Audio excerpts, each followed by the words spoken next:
Eduardo, welcome to the Book Thinkers Life Changing Books podcast. How are you doing today? I'm doing great, Nick, and thanks for having me. It's a pleasure to be here with you. It's always great to engage with you, so it's very excited to be here today and share some interesting conversations, hopefully. Yeah, I'm excited as well. For those in my audience that are not familiar with you or what you do or the book that you've written, could you please introduce yourself to everybody? Sure. So my name is Eduardo Clemente. So most of my life has been spent in banking. I've started my career in the banking sector as an auditor first, and then I moved to the client side in the banking space, and I've done 16 years of banking so far. In the last couple of years, I've started to also create my own projects, and I'm very active into the entrepreneurial ecosystem in Angola. I do a bit of business angel investing. Um, I also do some mentorship for entrepreneurs and startups. One of the companies I collaborate the most is Founders Institute. When I'm a mentor for them to the Angolan chapter. I'm, I, I was born in Portugal, in Europe, but most of my life I've been living in Angola, in West Africa. For those who don't know, it's an amazing country. Come and visit. Great beaches, great places to visit. And most of that ecosystem in entrepreneurial work has been done here locally in Angola, which has been great because you learn a lot and you get to meet a lot of different people. And also, a couple of years back, I decided to do this crazy thing about writing a book. And so I've decided to put some ideas I had into paper. And so now when people ask me what I do is a bit of all of those three things. Is I'm still in banking. I'm still an executive in the banking space. I do entrepreneurial work with startups and a bit of investing. And I'm an author, and I also do some talking about book and the subjects that I've wrote about. Well, amazing. And during one of our previous conversations, I shared with you that I did spend some time, I think all the way back in 2019 or 2020 in Lisbon, Portugal. So that's a beautiful country. But tell us a little bit more about Angola. I mean, I want to visit every country on the Yeah. planet. You said there's beautiful beaches, and what are some of the main attractions to living there, and what do tourists do if they want to visit? Unfortunately, the country has not explored very well all of its potential from a tourism point of view. And so it's not very well advertised outside of the country. So most people don't know it. But for example, the coast is in the Atlantic. So it's West Africa, and the West Coast is all in the Atlantic. Most of it quite warm coast. Luanda is on the northern part of the country, but if you go deep a little to the south, you have amazing beaches from Luanda to Bengala, and you can do surf. There's surf beaches where people come and do a lot of surfing. You can just relax in a resort close to the beach. There's one or two safari spots, simple ones, but you can also visit the second biggest waterfalls in Africa. So Victoria Falls are very well known, and very little people know our falls, which are Kalandula Falls. They're very beautiful. You can Google it and see how amazing they are. It's amazing to visit. It's really, really beautiful. But it's a country that has a lot of different things. So you have the beach, you have cities, you have desert, forest, and everything in between. You can go with your car and navigate through the desert and go to, which is very interesting because our desert ends in the beach. So you have desert and the beach in the same experience. And you have some resorts in the beach where you can have lunch. You can stay in the beach for a little bit, and then go into the desert, which is great. If it's in the end of the day, you can see the sunset in the desert, which is a great experience. And so there's a lot of attractions. They're not really well explored, but once you get here, people help you understand what to go visit. There's amazing landscapes, really beautiful places to visit. The good thing about not being so well explored is that they're quite virgin still. So you don't when you go there, there's not 500 people visiting the same spot. A lot of the times you get there and you're the only one, and so you still get a bit of that feeling that, oh, it's I'm exploring something. It's quite new, and and it has a very good experience there. But it's an amazing country. It's quite a big country. People don't realize, but Angola is quite big, and it has a bunch of different experiences. It's quite interesting. I do recommend that people visit. Well, good. I'm happy I asked. I mean, like I said, I want to visit every country in on this beautiful planet that we live on, and now I have an excuse or reason to come visit you and to do some of those touristy things. Now, we won't really touch Anytime. on the banking piece, but before we jump into the book, the author section of your life, let's talk a little bit about the angel investing. So, what types of Sure. businesses are you investing in? What types of entrepreneurs do you work with? So the entrepreneurial or the startup ecosystem in Angola is quite recent, and I mean we're decades away from the evolution that the U.S. or Europe or the Southeast Asia has already gone through, and so we are actually in the very early stage of the ecosystem. So for example, there's no VC fund in Angola currently. So what you have is angel investors or angel investors clubs that get together and do some investing. And then it becomes a bit complicated because you don't necessarily have a clear exit strategy, not having those funds as part of the market. But it's a very early on ecosystem. And so basically what we're doing is seed and pre-seed, which is normal for angel investing. You usually go pre-seed or early seed stage. I try to do investments where it's not just about the money. So I want to be a part of a business if I can believe that I add value with my experience or my knowledge of the market or knowledge of people. So I try to bring to the table not just the investment piece, but knowledge and helping them through mentorship to develop a strategy, to think how to scale, how to organize the team, how to better solve the problem, how to create some efficiencies. And so I do try to work with the young teams that approach me in the sense of helping first, and then going through the investment, and while investing, then keep helping the business develop. I've done a couple of investments, fintechs, but also I'm now looking at other things like tourism. So a tourism tech company is something that I'm looking into, education as well. I try to link it with tech because I think tech potentiates scale in the future, and it reduces a lot the capital needs that you require to scale. And so I do tend to be more linked to tech investing, not necessarily just fintechs. The tech is the base, but I'm looking at different sectors. Most of the entrepreneurs here are not serial entrepreneurs. They're not experienced. Most of them are young kids coming out of the university, and because it's hard to find jobs, they just go and deep dive themselves into finding something that they're passionate about and a problem they want to solve. And so you don't have that level of experience that you find in Europe or in the US, where you talk to entrepreneurs, but they sometimes they know more than you because they've done 10 different companies already. They're going through the 11th one. They already know everything. They already have the contacts to get fundraising. And sometimes you're there as a mentor, but you quickly realize that those guys have more experience than you do. Here, it's not yet the case.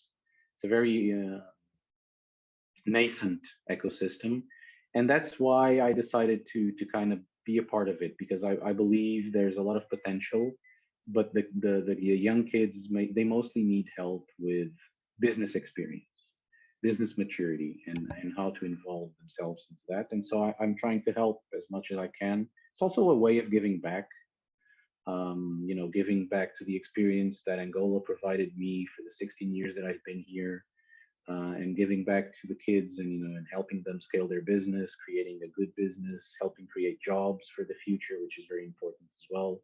So it's a bit of that.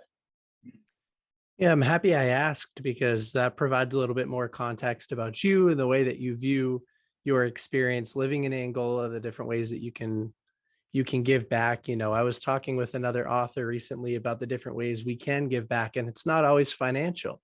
You can give your talents and share wisdom with younger people, aspiring entrepreneurs. And I think that's a really cool thing that you're doing. Now, let's jump into the meat and potatoes part of our conversation. It sounds like 3 years ago is when you decided you wanted to write a book. When did you decide, like the title of the book, the subtitle of the book? Like, when did you really start to put together the structure? Did that process happen really fast for you? Um, or did it take a while? So about 3 years ago, I started thinking about writing about attitude. So I knew it was about attitude, but I didn't have a title. Didn't even know if attitude was going to be part of the title or not. I was a bit confused about that.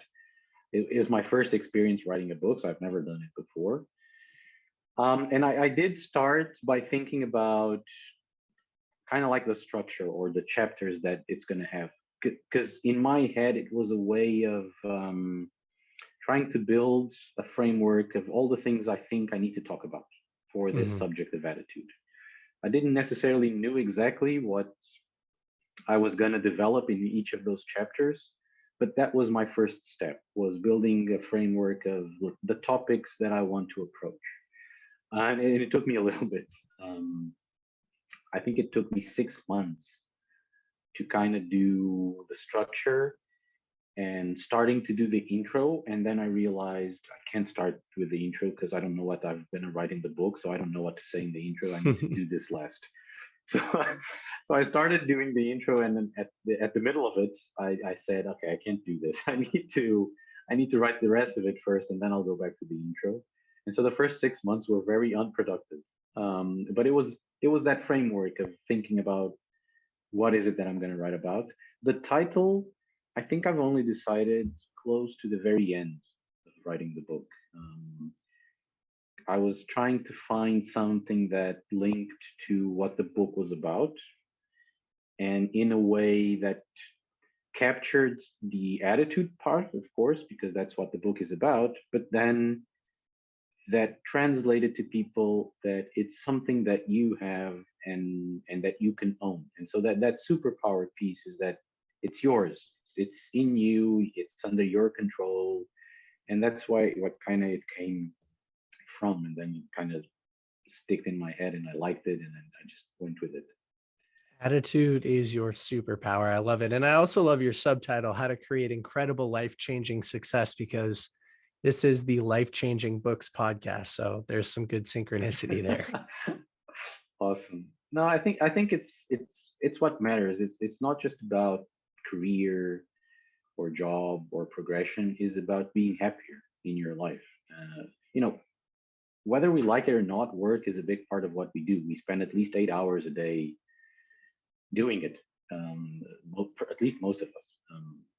And so it is a big part of what we do. But it is about being happy. It is about finding ways of facing life with a smile and you know you shouldn't just go through life for the sake of it. You should enjoy the ride. You should love living, and I think that's an important part of what the book is for.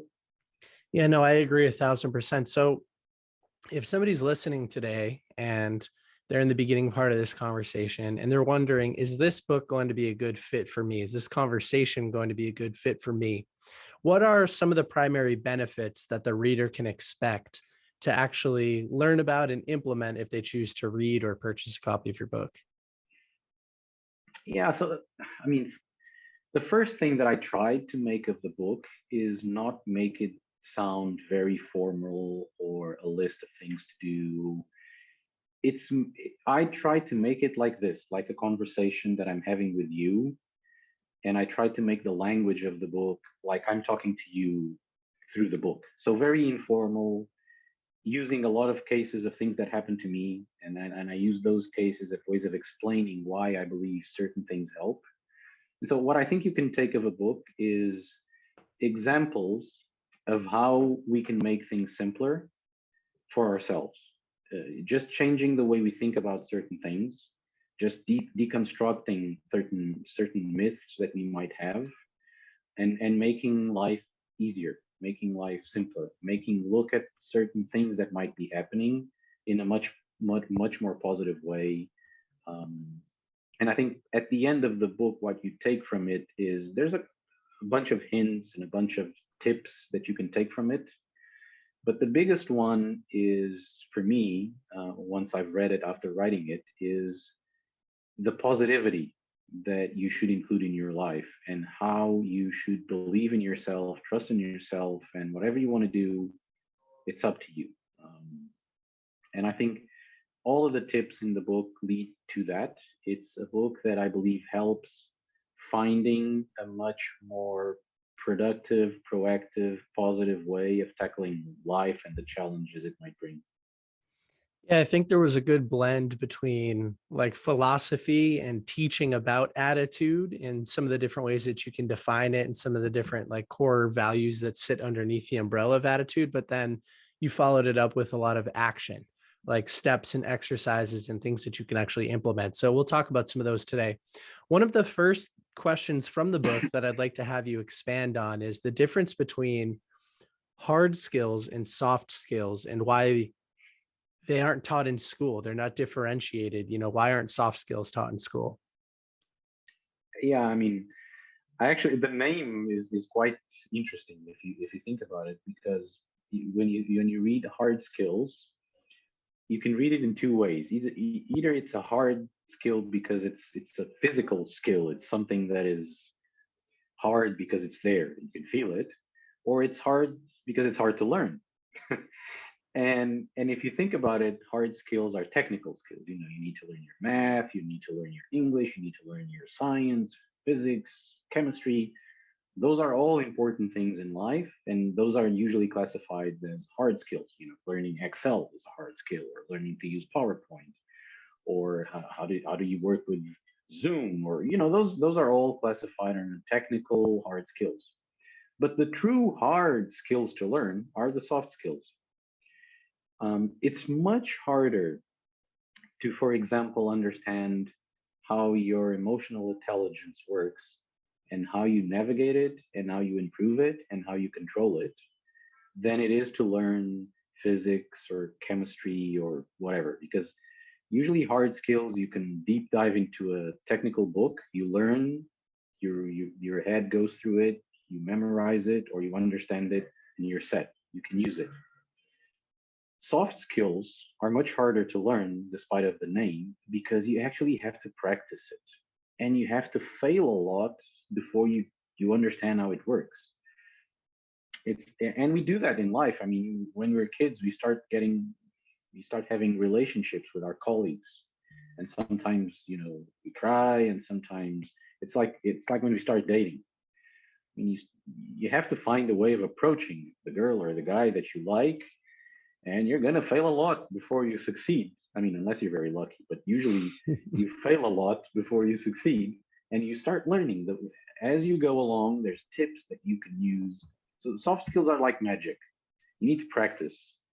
You need to practice a lot, and you need to find how it fits for you. How can you use it? How does it I'm sorry, how does it work better?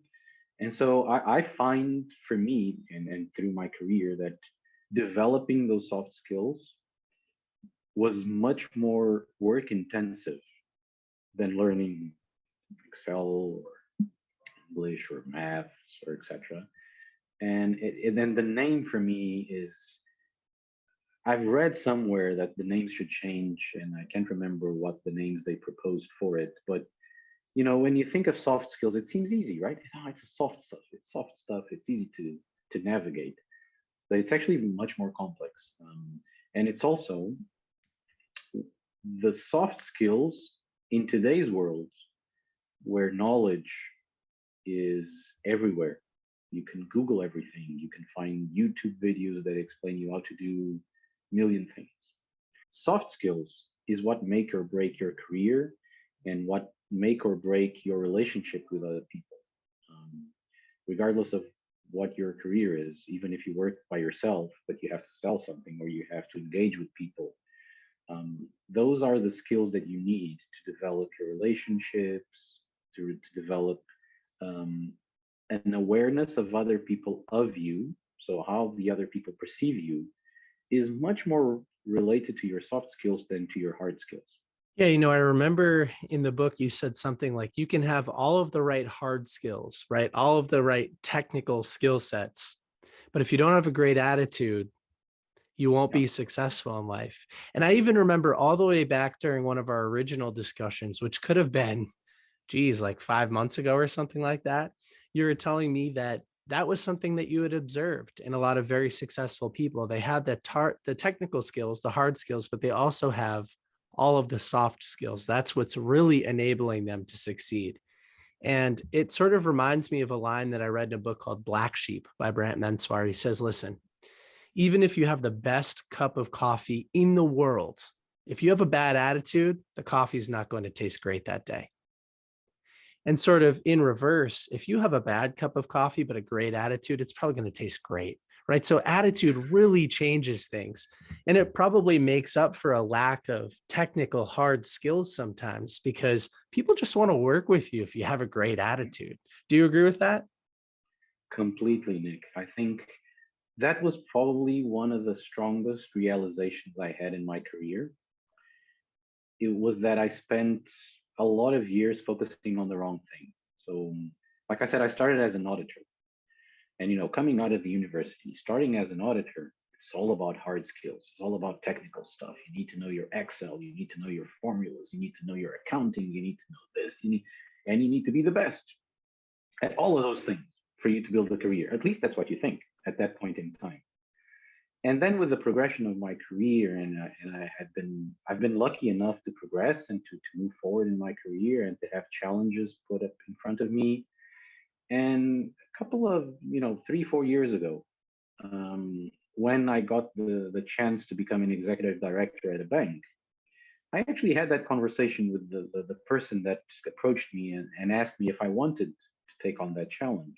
And I asked, but why me? I mean, I look around and I see a lot of people that I believe technically maybe have more value and can give you a better result because technically they're much more sound. I'm not a specialist. I've always been a generalist. So there's always been that kind of imposter syndrome as well with me, that not being a specialist in something, maybe that other people are better suited for that. And what he replied to me was exactly that, was, but it's not just about the technical stuff. Technical stuff is great, and you need to have a certain level of skill. I mean, you can't be completely ignorant about the technical skills.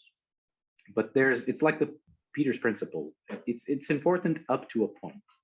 When you get to a certain point of technical skills, going above that won't be your differentiating factor. What he told me is the way you approach things, the way you relate to people, the way you approach problems, the way you add value to everybody around you is what makes you more valuable.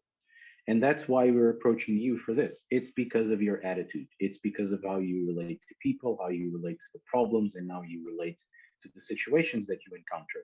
And that was like the light bulb moment. I had never thought about it in that fashion. And then I really realized, okay, then I've been focusing probably on the wrong side of my career, and I need to develop the other side of it. I need to start developing my leadership skills, my creative skills, my emotional um, intelligence side of things. And that's when all of these things started happening. With all of those trainings and conversations, the idea of the book came about.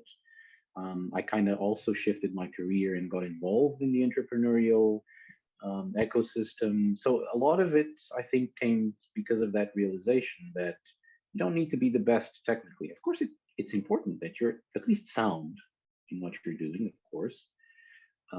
But the rest of it is going to add a lot more value to you going forward, especially to grow in your career. Yeah, maybe a year or two ago, I had Vishen Lakhiani on our podcast, and he's the founder of a company called Mind Valley. And I think the way that he describes Mind Valley is they teach the intangibles. So you mentioned before, maybe renaming hard and soft skills. Maybe it could be tangible versus intangible. And those intangible skills that you just mentioned, like that you had to develop, that would actually accelerate your career faster than the hard skills, creativity, innovation, positivity, things of that nature. So I love to see how it accelerated your career. One of the other really good points at the beginning of the book is that whatever your current attitude is, there is always room for improvement, right? You can always Yeah. improve your attitude. Could you talk a little bit about that?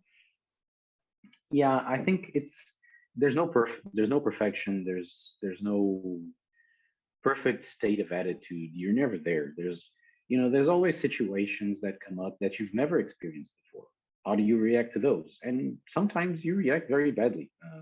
Sometimes we're tired, we're stressed, and our reactions are not the best. And so there's always room to do it better next time. And also a good thing about attitude is it's not a once-off thing. You don't respond to something today badly and then okay, you have a bad attitude for life. It's not, you're done. It's over. Your career is done. Your life is done. No, you can change it every day, and you're going to have ups and downs. There's going to be good days. There's going to be bad days. As long as you're thinking about this, you're purposefully thinking about managing this, and you have much more better days than bad days, then people will generically perceive you as a person with a good attitude. Of course, you're going to have bad days, and they will forgive you for those bad days because they know that on average, that's not you. You're having a bad day. The opposite is much trickier. So if you're generally seen as having a bad attitude, 1 or 2 days of a good attitude won't shift the dial for people.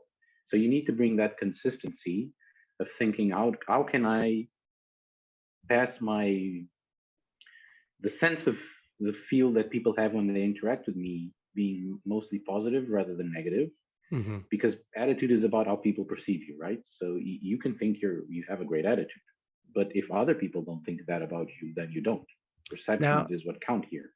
that difference right there, you talk about the 360 exercise, right? To help understand the gap between how you perceive yourself versus how other people perceive you. So, could you tell everybody about that exercise? Yeah, I think that I've done that as well, and it was an eye-opening exercise for me. Is like there's a lot of assumptions you make about yourself. You think you're great at this, and you might think you're lousy at that. That's your view. But when you're constantly working with other people, your view is a very small part of it, and probably is the part that counts the less, because how other people see you is much more important. So let's say that you believe you're great at empathy, because I always understand people, I always ask questions, I always understand what they're going through. That's what you think. But then if you ask the 20 people you work with and they say you're lousy at empathy, you can't be good at it. I mean, if everybody that engages with you says you're not there, then your perception is wrong because everybody else feels that you need to improve there. And so the 360 exercise is a great tool where you can map your view. So you do the assessment first, your assessment on behaviors, on skills. So you can do it for soft skills or hard skills as well, or you combine it. So you define the questions that you want to understand better about yourself. Is it about leadership? Is it about team management? Is it about quality of work? Is it about how do I engage with people? Do I provide feedback? Am I a good and motivational leader?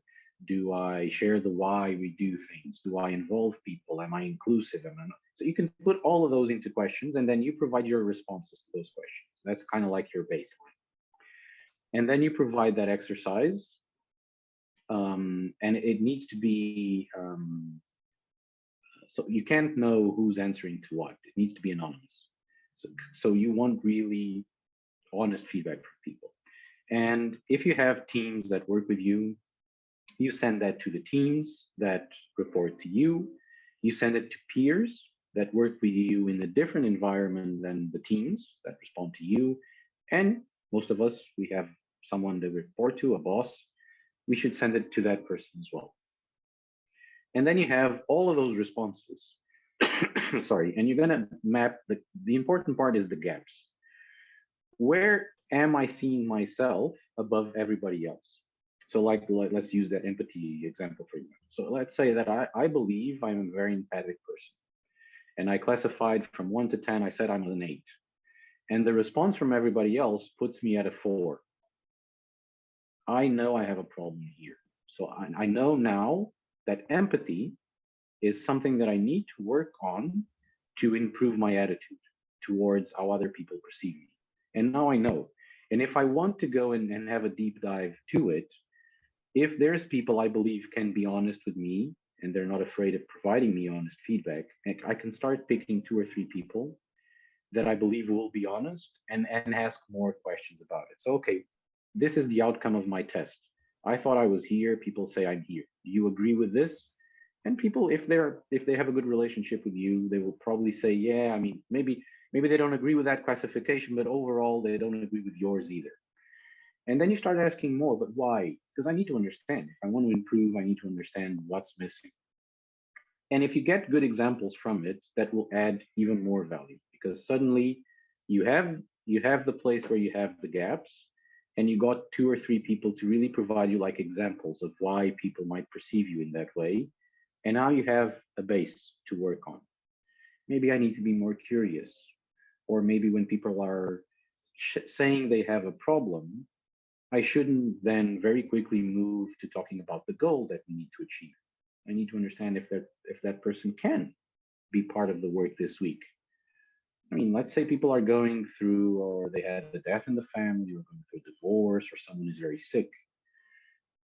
You can't move from that conversation and saying, "Oh, I'm very sorry, I understand what you're going through," and in the next sentence, "Okay, have you done what I asked?" You might be thinking you were very empathic because of the first sentence, but the other person is going to perceive that you're already moving to the goal. So you don't care about anything that we've been discussing previously. And those examples, sometimes you need more conversations to get them, but they're very valuable. And this District 60, it's what it gives you. It gives you a very clear view of how other people perceive you. Sometimes they actually perceive you as better than you. So there's positive gaps. Those are Actually good. happened to me. Yeah, that's actually Yeah. happened to me before with empathy. I was somebody who, when I was a little bit younger, I lacked empathy. I think throughout my high school years, my early college years, but book thinkers has enabled me to positively impact a lot of people. And I've been focusing on empathy for so long that when I started to get feedback from other people, they'd say, "What do you mean? Impact is one of your core values. You're very empathetic." Yeah. And I was like, "Whoa!" I ranked myself lower on the totem pole. And what you're saying reminds me of that Peter Drucker management aphorism that if you're not measuring something, you can't manage improvement. You need to understand your baseline and where the gaps lie so that you know what to focus on. Otherwise, you're just saying, "Oh, I'm focusing on empathy." But did you actually make progress? You don't know unless you retest, right? So it's a good way to make sure you quantify Mhm. some of these things that are very hard to quantify. Exactly. And it's like you're saying, you could be still focusing on empathy, and people already said, you're there. You don't need to focus on that. Maybe you need to shift your focus to something else now. And unless you measure it, you don't know. And this is something that I was discussing the other day, actually, in a leadership conversation. And it also links to leadership. If you're a leader of a new team, if you got a new team, how do you know how to work with that team without first understanding who your team is? Because there's no one secret trick for managing a team, even if you're a coach in a sports team. You can't use the same sauce, secret sauce in this team for that because it won't work because people are different there. So you always need to measure first, understand what your baseline is. Where are you? And in this case, you're doing it about yourself. You're understanding where am I on a behavioral component, on a skills level, whatever it is that you want to measure, and then you have a baseline, and then you know what you can work, and then you can repeat it a year from now, 2 years from now. You can see, like you're saying, how am I evolving? And some of the people that help you do these exercises, usually there's companies that do this professionally. They can guide you through it. They actually say, even without working on stuff, just because of your experience, your evolution, results will change. If you do it in 3 years, you won't be the same person. There's already changes that happened, even if you're not putting specific effort. So doing it from time to time is important. Yeah, no, I agree 1,000%. I think it's really important to establish a baseline, measure constantly, and always focus, like have an intention for where you're trying to improve. Can you share with us, Eduardo, maybe an example of somewhere that you needed to improve when you went through this exercise? Yeah, I mean, two of my realizations when I did the first one a couple of, well, 4 or 5 years ago, was two main points of improvement. One was empathy. That's why I used it as an example. Although I didn't rate myself too high because I knew I was not there, but the rank people gave me was even lower than that. So I still had a gap. And the other one was providing feedback and engaging more with people. So I think I was very goal oriented. And what that exercise made me realize is that I need to shift to be more people oriented. Yeah, that makes a lot of sense. Okay, let's move on a little bit. One of my favorite subjects from your book is that your attitude, and you might remember this from my original Instagram post, but your attitude is not your personality. There's a difference. Can you explain the difference to everybody? Yeah, I think I decided to talk about it because sometimes when you say to people, when you're being honest with them and providing feedback on their attitude, sometimes you say this, maybe you need to improve your attitude just a little bit, tweak this and tweak that. And the usual response of defensive people is, but that's who I am. So I can't change that. And I don't think it's true. Because one thing is your personality, your core values, your beliefs, your religions, your political ideals. That's who you are. Those are your ingrained values, beliefs. That's what drives whatever thing you do. Your attitude is very momentarious. So you like we were saying before, you can have a great attitude today and a very bad one tomorrow just because you had a bad night's sleep or you were stressed or your wife screamed at you or you had some problem or someone hit your car on the way to work and suddenly your day is ruined and now you're responding very badly to stuff. Your attitude is about how people perceive you in each situation, and so you can shift it. You can change your attitude and respond to something even if it stresses you out. If you're rational about it, if you purposefully think about it, okay, this is stressing me, but I can't respond to it negatively. Let me try and build the response to this that builds positivity and that builds a positive feedback loop. You can change that. You don't need to change your beliefs. You don't need to change your value system to be able to change that response to the same situation. And so I think they're very different things. Attitude, you can shift it for good or bad very easily as long as you think about it. If you're purposefully about it, it's very easy to shift. Your personality is much more ingrained. Of course, you can change your personality, but it takes a long time. It's an Mhm. evolution of your life. And sometimes we change our beliefs. We might, I've met people that change religions. So that's a big belief, and people do change it, or, political parties or political ideals. But that changes rarely like from one day to the next. It's usually built by experience, by things you see through a long period of time, and then you start shifting that personality. So an example I used, I think, in the book is like actors. You're an actor. Let's say you're Nick. You're an actor. You're always Nick when you're coming out of the set. But in that construct, in that movie, you're reacting like your character needs to react. You might be more positive, more negative. You might be screaming at someone or crying or engaging with someone in a conversation. It doesn't change your belief system. You're still you, but you're reacting to a situation depending on the character that you're portraying. So you're changing your attitude because of that character, but you're not changing who you are. So I kind of use that example to make kind of exemplify it. Yeah, it reminds me of chapter 4 in your book is all about having a growth mindset. So Carol Dweck famously talks about the difference between a fixed and a growth mindset. A fixed mindset, oh, this is just how I am. Whereas a growth mindset is, I have the ability to change this over time. I might be low empathy right now, but I might want to work towards high empathy. And actually, in fact, that's a good transition. In chapter 5, you talk about emotional intelligence. You talk about how emotional intelligence is not static and it can be improved. So what are some of the things that you've done or implemented to focus on your low empathy, because you said it was low? What are some of the things that you've done to improve that? When I realized that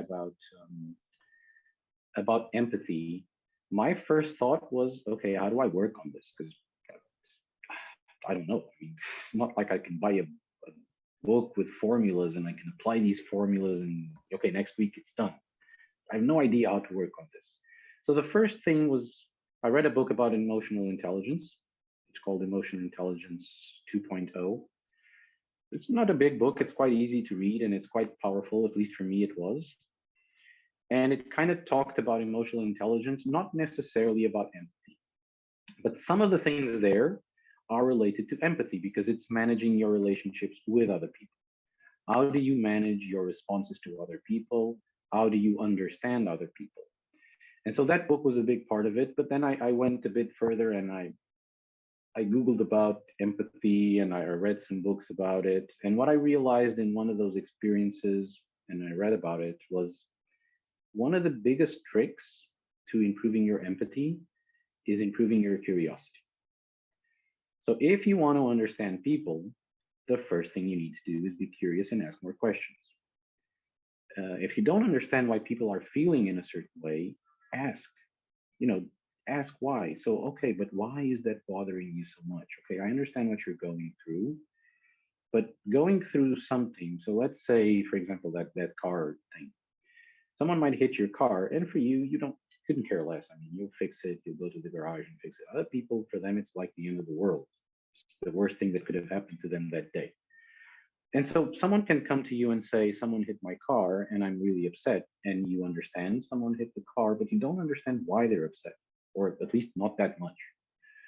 And so you need to ask, but why? Why is it bothering you so much? And I don't know, stupid answer, but it might be like, because, all my savings I invested in this car, or this was my dream car, or this was like my father's car and he died and I want to keep it as much better as possible. There might be something there that you don't know unless you ask. Or why is it that people react very harshly to some situations? So in reading Emotional Intelligence 2.0, I realized, for example, that one thing that pushed my buttons into reacting badly was that I tend to like conversations or decisions to be done quick. I tend to be quick to understand what's being discussed. And so for me, okay, I've understood it. Let's move on. Let's go. Next. What's next? But not everybody has the same rhythm. So you need to understand that some people need more time to understand something, other people need less time. And you need to understand that that's a trigger. You need to understand what's the trigger that makes you react badly. And once you understand the trigger, you can control it better. Now, sometimes when I'm in a meeting and I start feeling anxious, I think to myself, see, it's happening again. You've already got it, but you need to give time to other people to get it. So don't stress, just write on a piece of paper what you want to talk about. When it's your turn to talk about it, just write it and let the conversation flow. But you need to understand those triggers. And that's what I tried with empathy. And for me, honestly, the curiosity piece was what opened it for me, is ask more questions, be curious, understand what people are thinking. I mean, don't ask too much questions if people don't want to talk about it also. But if people are open to discuss it with you, that is going to help you. Asking questions is going to help you understand people. And if you ask it in a positive way, if you're being polite, if you're being, positive in the engagement that you're having with people, it becomes a conversation. People are happy to share with you. Sometimes it even helps them because they find someone who they can talk to about what they're experiencing. And it builds this muscle of asking more questions, and then you start recognizing some responses in some people. People are different, and you start understanding if Nick responds to this in this way is because he's very upset, and if he's upset, I need to leave him be. Or Jack might be different. If I'm talking to Jack and I'm realizing he's upset, okay, when he's upset, he needs a pep talk. So let me go there and let me just try and talk to him. So, but curiosity was what I discovered to improve my empathy. I really love that book, Emotional Intelligence 2.0, and it helped me in a big way. And yeah, curiosity has helped me be more empathetic as well. You want to be interested in what other people have going on. And Yeah. so if I show up on this podcast today and I'm having a tough time and you ask me a couple of questions about how I'm feeling, I feel like, wow, Eduardo really cares about what I've got going on today. He's an empathetic guy. And all it takes is a couple questions. You know, tell me a little bit more about that. Why are you feeling that way? Help me understand your point of view, your perspective. And that's another big lesson from this book, is that humans are different. We're not all the same. People don't see the world through the lens through which we see it. Yeah. They see it oftentimes through a very different lens. So I really enjoyed that takeaway too. And also, be honest about it. If you really want to work your empathy, ask the questions, but be interested, like you said, in the answers. Like, how many times do we go through corridors, go through people and say, "Hey, how's it going?" How many times do you listen to the response? Yeah, not We very barely often. do. Yeah. We barely. How's it going is more like a high thing. But if you're really asking how's it going, you should stop, say how's it going, get the response from that person. If you're not convinced that everything's okay, because that's the default, response. How's it going? Oh, everything's okay. Is it really? Uh, is the person looking like everything is okay? So, be really interested. Invest time into it because that's going to return a lot for you as well.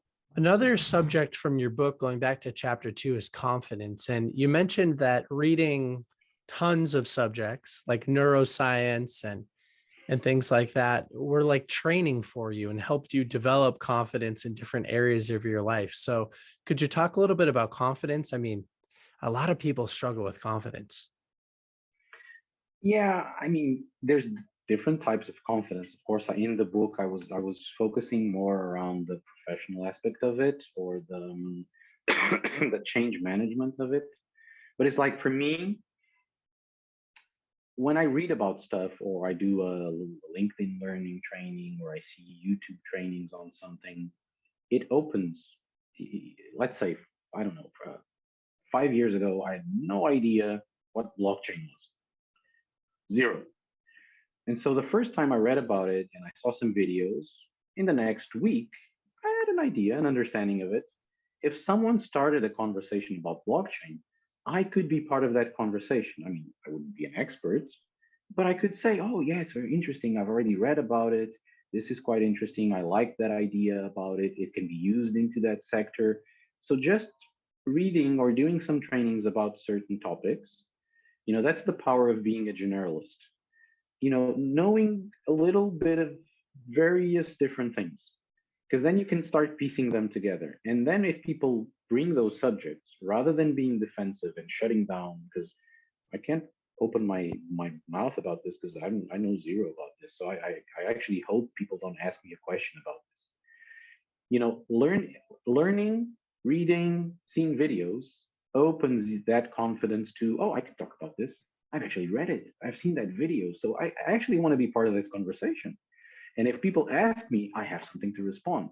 And so it builds that difference. If you're out there, putting yourself out there, knowing more stuff, you're open to that, to those discussions. And those discussions, in turn, makes people think about you. But he always has an opinion about everything. And he has a view about all these different stuff. He's quite an interesting character. So it also builds that positivity about engaging with you, because whatever is the subject, you're always an interesting part of the conversation. Kind of like that. Yeah, Eduardo, I'm noticing a connection between a few different chapter subjects and that word curiosity, because curiosity builds confidence. Yep. Curiosity helps with emotional intelligence. Yep. Curiosity is part of a growth mindset. Curiosity is part of adaptability. Like you've got to be open to new ideas. And so that's an interesting word. It seems like it's a big theme with you, curiosity. I Yeah. really like that. It is indeed. And I actually just realized it when I was writing the Oh, book, really? because you start writing one thing and then you write the next one, and suddenly you start seeing that connection. But this links to that. Interesting. Because when you do the list of chapters, they're independent topics, things you want to talk about. And then when I started actually putting it in writing and sharing some experiences, I made those exact connections about, but yeah, confidence builds this, and curiosity helps with this. So there's a link between these things.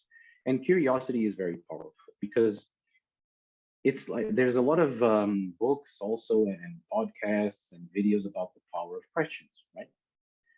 That's the curiosity piece. When you start asking questions, you're opening your mind to different stuff, and it links to the growth mindset. I mean, our brain is not set in stone.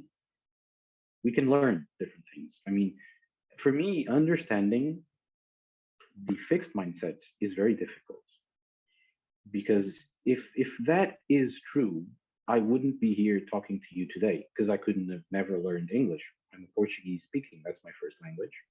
So if you can't learn new things, I wouldn't be able to drive. I wouldn't be able to speak English. I wouldn't be able to do math exercises, because I wasn't born knowing math. So if you have a fixed mindset, it means you can never learn anything, which it can't be true. I mean, life itself tells you you're wrong. You've already learned so much things. And you can do that throughout life. If neuroscience has told us anything so far, is that your capacity to learn, your neuroplasticity is there through your entire life. And so being curious is the door to all of those things.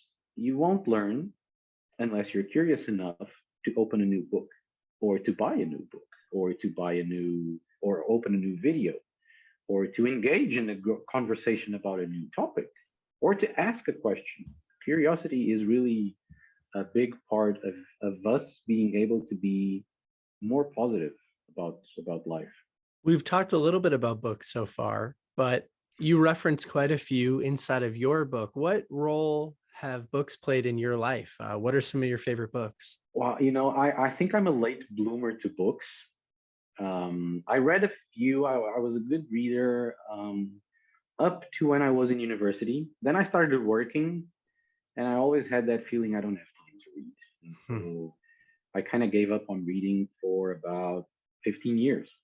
And I picked up the reading habit maybe 4 years ago again. And it changed my life completely. Again, because of all of this, it built my confidence, it built my knowledge level. I read about various different things, which for me is good, because then it opens me up to.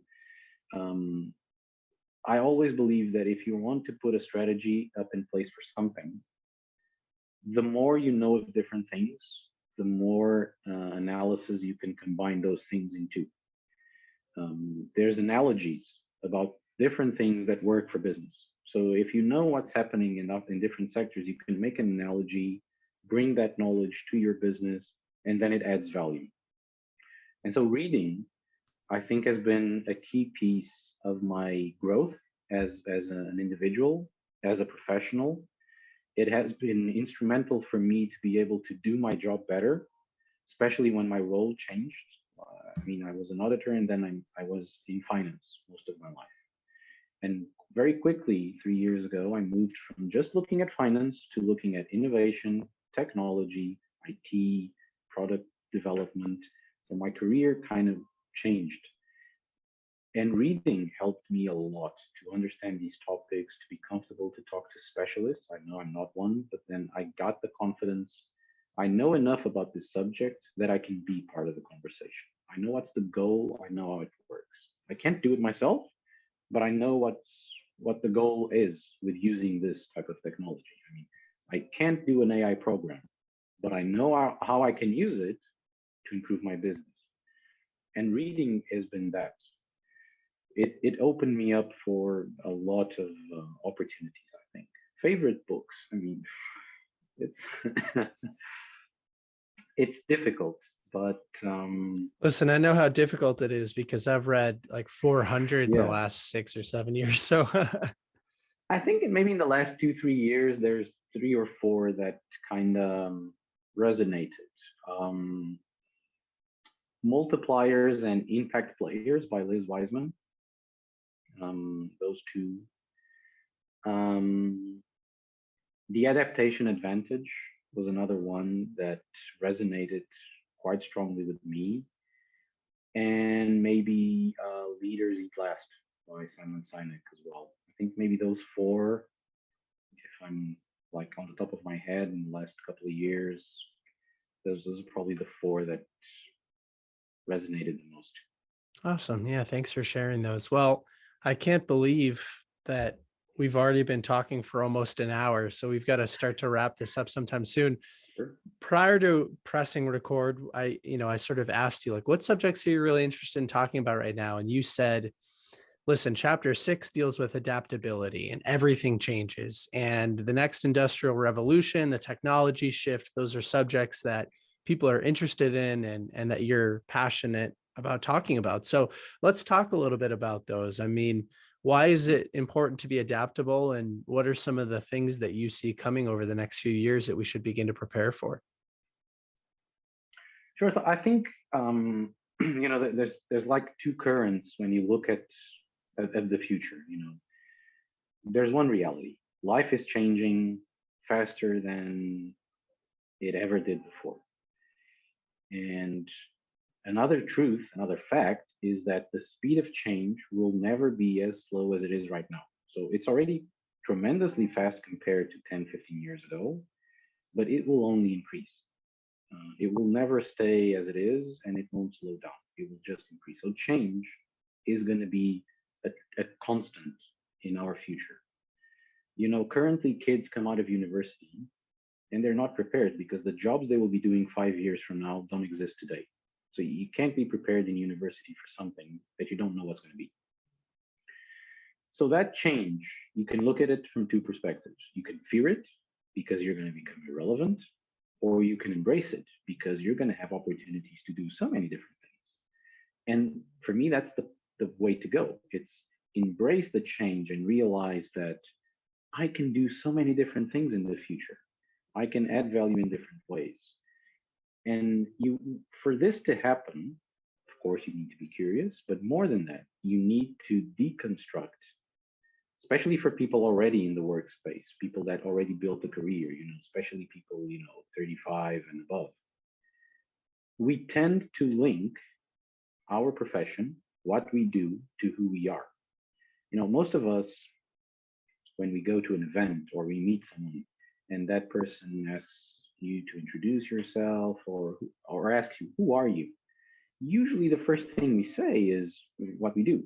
Oh, I'm a CFO, or I'm an engineer, or I'm a web designer, or I'm this. That's not who you are. You're not that. That's what you do. You're you. You're Nick. I'm Eduardo. I'm my personality is who I am. But this is very ingrained in our brains. Even when we're kids, people ask you, what do you want to be when you grow up? It's not, what do you want to do when you grow up? It's, what do you want to be? And that's wrong, because you're not going to be an engineer. You're going to do an engineer work.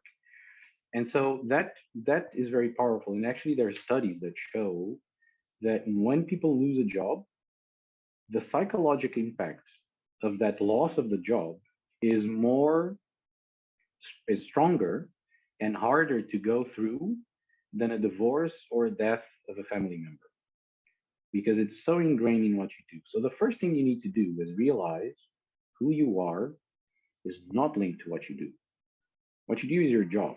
It might give you social capital, of course, because you're working in a big company and people want to talk to you. Of course, there's links there that you might lose. It's one thing if I'm a VP at Google or a VP at XYZ Co. Nobody knows XYZ Co. Okay, you're still doing the same job, but there's that social capital that links to what you're working, and that's true. But if your skills are there, your value is not linked to your job. Your value is linked to what you are as a person and what you can do. And like you were saying before, if we have a growth mindset, and it's proven scientifically that we all can learn, then when we look at all the change that is coming, it shouldn't scare us. We just need to start being curious now, start learning more stuff, and start preparing. It's like if I'm working in, I don't know, some type of factory, and I'm worried about change and robots taking over my job, I need to go and be curious about, how do I learn to maintain a robot? How do I learn how to program a robot? And then I'm still going to be relevant because they're going to need me to keep that robot working. And I'm going to be learning new stuff. And probably I'm going to enjoy that work quite tremendously, because the future of jobs is much less repetitive and much more creative and value driven. And so rather than just hitting keys or doing something repetitive, the future of jobs is going to be much more exciting. And so the opportunities that we have are tremendous, but we need to stop thinking that we are what we do, and we need to start learning, building that confidence, building that capacity to learn, that to look at change as a challenge that I will take and that I will surpass. And it builds positivity. Is about being positive, is about believing whatever comes my way, I'll find a way of sorting it. I might not know how yet, but I'll get there. And that's the mindset that you should use while facing this transformation, because it's going to hit us all. I mean, I don't know what I'll be doing 10 years from now. What I know is the more I read, the more I learn, the more I put myself out there, the more prepared I will be to take to take on whatever change comes my way. All right, great. So you are not what you do. I love that. And knowing that things will change and you will have to adapt, you need to learn and be open to things, be curious. And all the way back in chapter 2, you say that confidence happens slowly. And so for me, when I hear, well, 5 years ago, when I heard about blockchain and I started looking at different cryptocurrencies, those were very intimidating subjects, but I was curious and open and I learned slowly. And now I'm confident about those subjects. I could talk about them all the time. And you can read books, you could watch YouTube courses, whatever the case is. So that's cool. Well, Eduardo, thank you so much for coming on the show today. For people that want to learn a little bit more about you, or they got a good introduction to the book and they want to grab a copy, where should they go? What should they do? Yeah, so first of all, thanks for having me, Nick. It's been a pleasure to be here and sharing it. It's always very, very positive to engage in conversations with you. We can talk for hours. It's awesome. It's amazing. About the book, I mean, it's available in most online platforms. I mostly have it on Amazon, but I've realized that other platforms have picked it up. So online retailers, you can find it. Amazon, Ubuy, Barnes and Nobles, Walmart. You can find it almost anywhere. I've realized while Googling it. And so online, you can find it everywhere. I don't know physically where. I do know that Ingram Sparks puts it into some physical stores, but I don't know exactly where. Um, but online you can find it all over the world, and with websites that deliver all over the globe. Awesome. Well, again, thank you so much for coming on today. No, thank you, Nick. It's been a pleasure. Thank you.